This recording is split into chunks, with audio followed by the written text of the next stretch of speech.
So when I got into reef keeping about 20 years ago, which corals you chose was really, really important, because some corals, let's say like leather corals and corellas, are very easy to keep and we had success with them.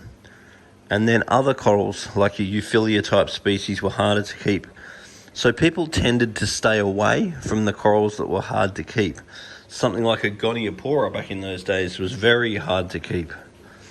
Now, as equipment has got better and better and better, the range of corals that we can keep has undoubtedly increased. But what has also, so it's sort of got to a point where we're in with a good chance to grow all species of coral.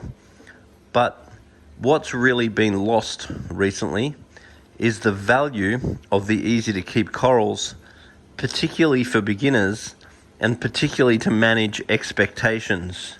So once again, in the early days, we'd sell you what's called a number one coral. A number one coral is a coral that we know we can keep, and people had quite good success with the number one corals. And then when people took a number two coral, which means a coral that's harder to keep, then they took the coral with the expectation that it was harder to keep. And then a number three coral, like say these thistles or even the goni,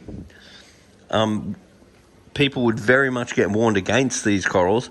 And then if someone did take this coral, they really understood that they were taking a risk, and that if it did die, then don't freak out, because you made that decision to take a coral that's hard to keep. And if you lose a coral that's hard to keep, then that's life. So one thing that has not really changed is the concept of 1, 2, 3 corals. I'm finding now that even beginners are getting very, very fancy equipment, and then they're expecting to be able to keep all the corals. But that really still just isn't the case. What you really want to be aware of, particularly if you're a beginner, start with easy corals to keep. Because even though you might have the flash equipment, it's not the flash equipment that keeps your coral, it's you. So what I really encourage is, when you come down to Majestic Aquariums, ask, is this a 1, 2 or a 3 coral? And make sure that you're really buying ones. You're really buying ones. If you do buy a 2, make sure that you know that you are taking a risk on it. If you do buy a 3, then obviously understand that you're taking an absolute risk on it. So therefore, you're able to manage your expectations governed by the corals that you actually select. So Zonanthus, corellas, Discosomnius types, fluffies, leathers.